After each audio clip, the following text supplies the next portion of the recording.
Assalamualaikum warahmatullahi warahmatullahi wabarakatuh. Perkenalkan, nama saya Hadis Adi Pratama, NPM 235 2001.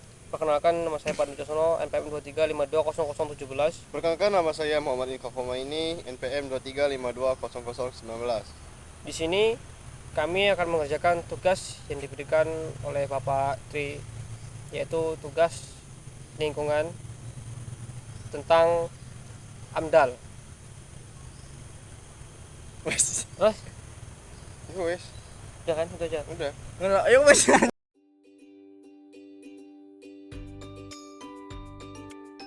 Apa itu AMDAL? Berdasarkan peraturan pemerintah nomor 29 tahun 1986, AMDAL analisa mengenai dampak lingkungan adalah hasil studi mengenai dampak suatu kegiatan yang direncanakan terhadap lingkungan hidup yang diperlukan bagi proses pengambilan keputusan. Banyaknya pembangunan di berbagai wilayah pada suatu negara sudah tak bisa dihindari lagi karena demi kemajuan dan perkembangan untuk wilayah itu sendiri. Pembangunan yang dilakukan biasanya berupa beberapa sektor seperti industri, pabrik, dan lain-lain. Dalam melakukan pembangunan, sangat dibutuhkan suatu pemahaman tentang analisis mengenai dampak lingkungan, AMDAL. Hal ini perlu dilakukan karena AMDAL dapat mencegah kerusakan lingkungan terjadi. Apabila kerusakan lingkungan dapat terjadi karena pembangunan, maka dapat membahayakan manusia, terutama mereka yang tinggal di dekat pembangunan tersebut. Dengan adanya AMDAL, setiap pembangunan yang dilakukan oleh perusahaan bisa membuat masyarakat sekitar masih merasa aman untuk tinggal di wilayah pembangunan. Seiring dengan perkembangan zaman, AMDAL mulai mengalami perkembangan. Sehingga bagi mereka yang ingin melakukan pembangunan harus dapat memahami perkembangan yang terjadi pada saat terjadi pada AMDAL. Pada umumnya akan membuat suatu dokumen AMDAL. Sebelum melakukan pembangunan, dokumen AMDAL yang dibuat tersebut akan diperiksa oleh lembaga yang mengurusi permasalahan AMDAL. Oleh sebab itu, baik mereka yang ingin melakukan pembangunan atau lembaga yang mengurusi dokumen AMDAL terus benar-benar memahami tentang AMDAL. Dengan dokumen AMDAL yang telah dibuat, maka lembaga yang mengurusi AMDAL dapat memberikan keputusan apakah pembangunan dapat dilaksanakan atau tidak. Dapat dilaksanakan apabila dari dokumen AMDAL banyak hal yang dapat merugikan lingkungan, maka pembangunan tidak dapat dilaksanakan, begitupun sebaliknya. Supaya dapat menggunakan dan memahami AMDAL dengan baik, maka kita perlu mengetahui tentang pengertian AMDAL, tujuan AMDAL, hingga manfaat dari AMDAL. Jika kita sudah mengetahui beberapa hal tersebut, maka wawasan kita tentang AMDAL akan bertambah. Artikel ini akan membahas tentang AMDAL lebih lanjut. Jadi, pengertian AMDAL. Pada dasarnya, sebelum adanya AMDAL, ketika melakukan pembangunan sudah memperhatikan keberlangsungan dari lingkungan hidup yang tercantum di dalam Undang-Undang Nomor 4 Tahun 1982 tentang pokok-pokok pengelolaan lingkungan hidup. Di dalam undang-undang tersebut ada banyak sekali tentang pengelolaan lingkungan hidup, sumber daya alam, sumber daya buatan, dan lain-lain. Seiring dengan perkembangan zaman, undang-undang tentang pengelolaan lingkungan hidup juga turut berkembang. Indonesia membuat suatu peraturan pemerintah yang dimana di dalam peraturan tersebut dijelaskan pengertian tentang analisis mengenai dampak lingkungan (AMDAL). Berdasarkan peraturan pemerintah nomor 29 tahun 1986, AMDAL adalah hasil studi mengenai dampak suatu kegiatan yang direncanakan terhadap lingkungan hidup yang diperlukan bagi proses pengambilan keputusan. Dengan adanya peraturan pemerintah tersebut, maka dapat dikatakan bahwa sudah seharusnya bagi mereka yang ingin melakukan pembangunan terus memperhatikan kondisi lingkungan hidup. Apakah bisa rusak atau malah bisa berkembang.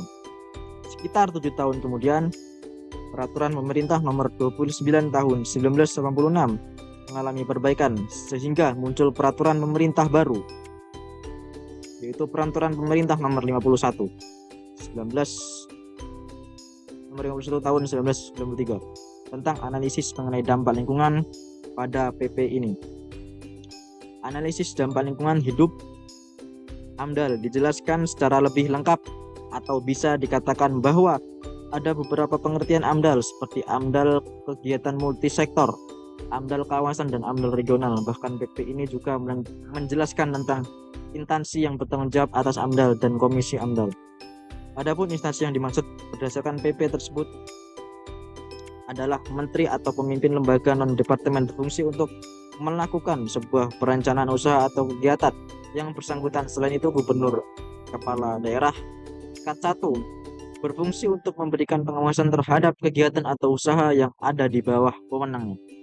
Berdasarkan PP nomor 51 tahun 1993, AMDAL kegiatan terpadu atau multisektoral adalah hasil studi mengenai dampak penting usaha atau kegiatan yang terpadu yang direncanakan terhadap lingkungan hidup dalam suatu kesatuan hamparan ekosistem dan melibatkan kewenangan lebih dari satu instansi. AMDAL lingkungan kawasan adalah hasil studi mengenai dampak penting usaha atau kegiatan yang direncanakan terhadap lingkungan hidup dalam suatu kesatuan hamparan ekosistem dan menyangkut kewenangan suatu instansi yang bertanggung jawab. Sementara itu, masih dalam PP yang sama, AMDAL regional adalah hasil studi mengenai dampak penting usaha atau kegiatan yang direncanakan terhadap lingkungan hidup dalam satu kesatuan hamparan ekonomi, sistem zona rencana pengembangan wilayah sesuai dengan rencana umum tata ruang daerah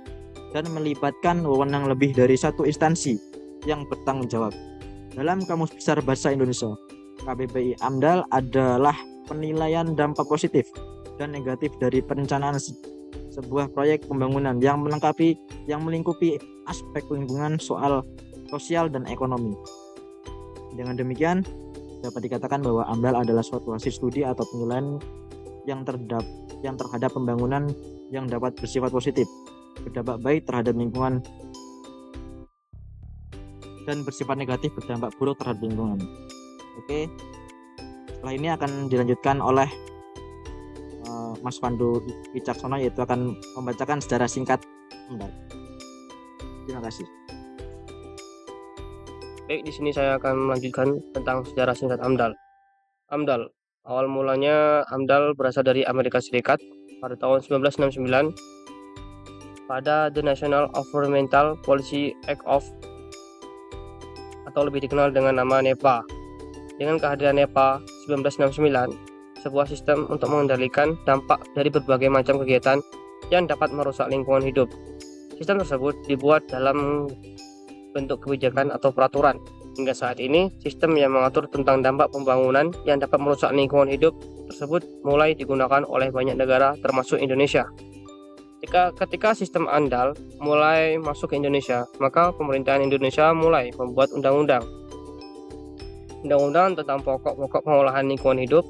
Akan tetapi, sebelum menggunakan undang-undang ini, pemerintah Indonesia masih menggunakan suatu kebijakan pembangunan berupa perencanaan program yang diawasi dengan sistem top-down policy, planning, execution, dan control. Pada masa itu, sistem pembangunan seperti itu berjalan sangat baik, tetapi seiring dengan berjalannya waktu, perlahan-lahan mulai jadi kesenjangan pembangunan antara pusat dengan daerah. Kesenjangan itu dapat dilihat pada daerah-daerah di perbatasan yang dimana aksesnya masih belum memadai.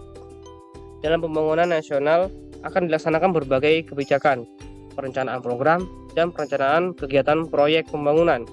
Pembangunan yang dilakukan dengan penuh perencanaan akan mengurangi kegagalan, dan pembangunan tersebut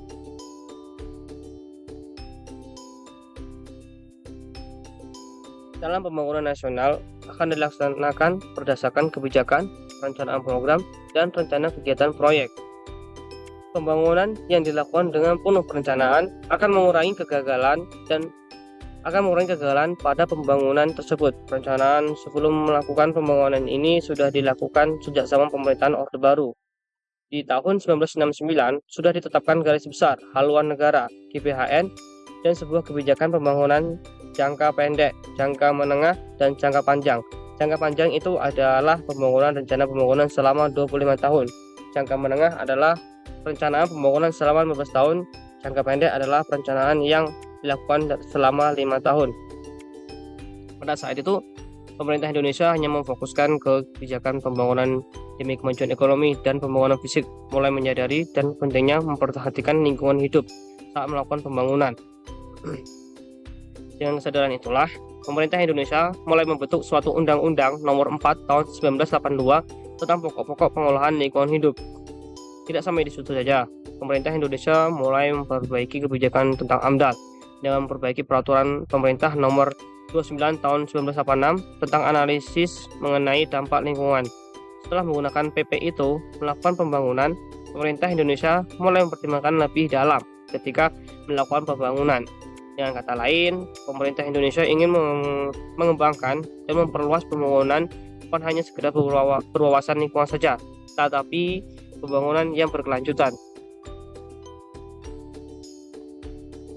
Maka dari itu dibentuk suatu peraturan pemerintah Nomor 51 Tahun 1993 tentang analisis mengenai dampak lingkungan.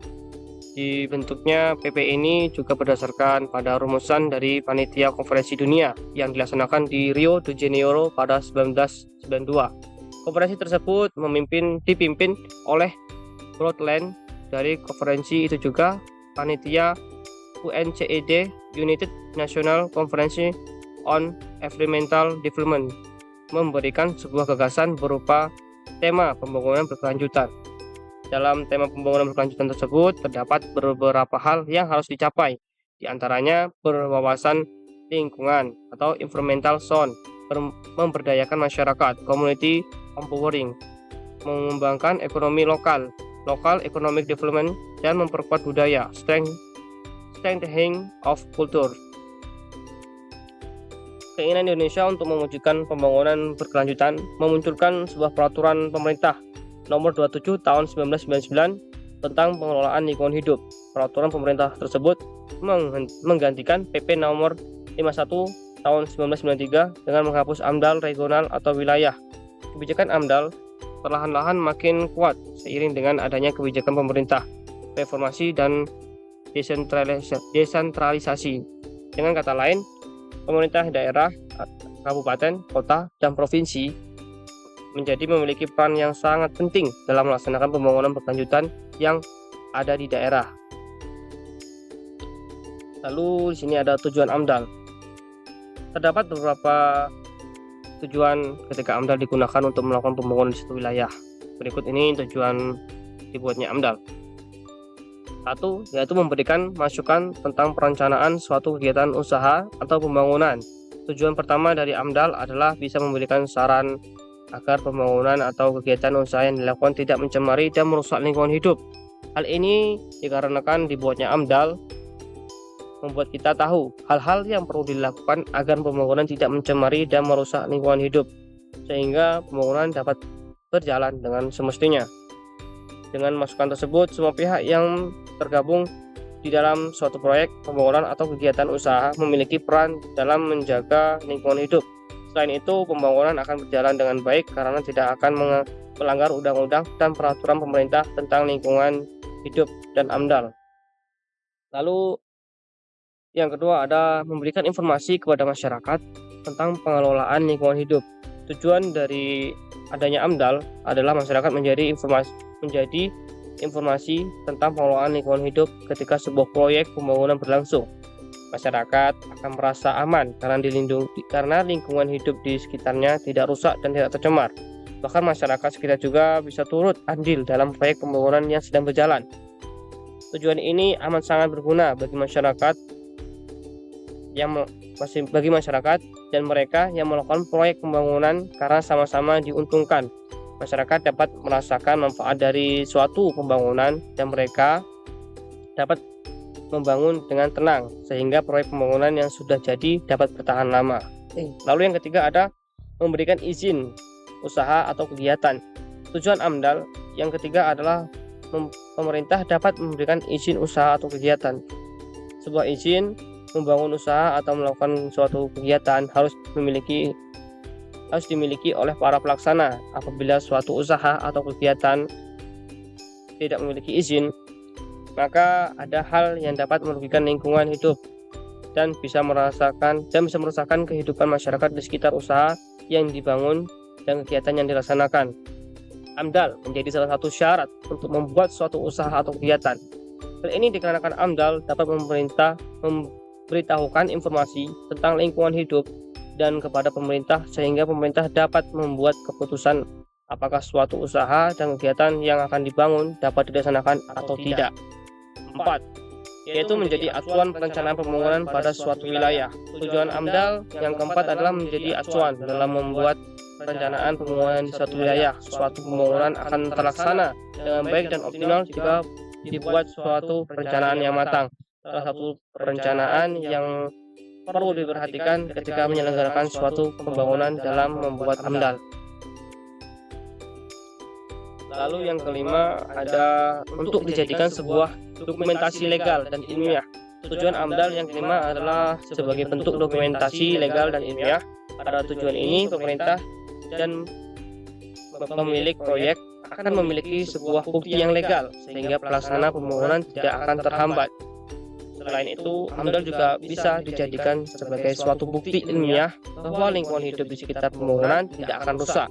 Bukti ilmiah ini dapat dibuktikan dengan cara melakukan sebuah penelitian dan riset sebelum melakukan suatu proyek pembangunan. Oke, lanjut penyampaian manfaat AMDAL akan disampaikan oleh Muhammad Inka Humaini. Oke, saya akan lanjutkan dari teman-teman saya tadi. Manfaat AMDAL. Dengan adanya AMDAL, mulai dari pemerintah, pemilik modal, pemilik proyek, hingga bagi masyarakat itu sendiri, akan bisa merasakan manfaatnya. Manfaat AMDAL untuk pemerintah. 1. Sebagai bentuk tanggung jawab pemerintah dalam menjaga dan mengelola lingkungan hidup. 2. Pencemaran lingkungan dan kerusakan lingkungan dapat dicegah. 3. Dapat menjaga sesuatu konsep pembangunan berkelanjutan agar pembangunan tetap terus berjalan. 4. Suatu kebijaksanaan tentang pengelolaan lingkungan hidup dapat diambil dan dilaksanakan dengan baik. Manfaat AMDAL untuk pemilik modal. 1. Dengan adanya AMDAL, pemilik modal bank mudah menyetujui dan memberikan modal pinjaman untuk suatu pembangunan. 2. Dengan adanya AMDAL, pemilik modal perseorangan atau berkelompok tidak ragu untuk berprestasi dalam suatu proyek pembangunan. Manfaat AMDAL untuk pemilik proyek. 1. Memberikan kepercayaan kepada pemerintah, pemilik modal, dan masyarakat bahwa proyek pembangunan yang 2. Pencemaran lingkungan dan kerusakan lingkungan dapat dicegah. 3. Dapat menjaga suatu konsep pembangunan berkelanjutan agar pembangunan tetap terus berjalan. 4. Suatu kebijaksanaan tentang pengelolaan lingkungan hidup dapat diambil dan dilaksanakan dengan baik. Manfaat AMDAL untuk pemilik modal. 1. Dengan adanya AMDAL, pemilik modal baik bank mudah menyetujui dan memberikan modal pinjaman untuk pembangunan. 2. Dengan adanya AMDAL, pemilik modal perseorangan atau berkelompok tidak ragu untuk berprestasi dalam suatu proyek pembangunan. Manfaat AMDAL untuk pemilik proyek. 1. Memberikan kepercayaan kepada pemerintah, milik modal, dan masyarakat bahwa proyek pembangunan yang dilaksanakan tidak akan mencemari lingkungan hidup dan merusak lingkungan hidup. 2. Dapat memberikan sebuah informasi tentang kondisi lingkungan hidup yang ada di sekitar proyek pembangunan. 3. Proyek pembangunan akan tetap berjalan tanpa harus mengkhawatirkan melanggar peraturan pemerintah atau undang-undang yang berlaku. 4. Memberikan solusi dari permasalahan lingkungan hidup yang akan terjadi di kemudian hari. Manfaat HAMDAL untuk masyarakat. 1. Masyarakat bisa mengetahui bagaimana rencana pembangunan berlangsung. 2. Dapat mengawasi ketika proyek pembangunan sedang dilaksanakan.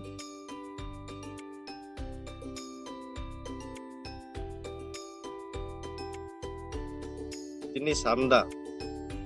Pada dasarnya jenis HAMDAL terbagi menjadi 4, tetapi ketika peraturan pemerintah nomor 27 tahun 1999 muncul, jenis HAMDAL menjadi 2. Hal ini dikarenakan HAMDAL regional yang ada di dalam peraturan pemerintah nomor 51 tahun 1993 sudah dihapus dengan tujuan untuk memperluas pembangunan yang bukan hanya berdasarkan lingkungan saja, tetapi menjadi pembangunan yang berlanjutan. 1. HAMDAL tunggal. HAMDAL tunggal adalah suatu bentuk usaha atau kegiatan yang dimana kewenangan yang dipegang oleh satu instansi atau perusahaan yang sangat memahami tentang usaha atau kegiatan yang sedang dilaksanakan.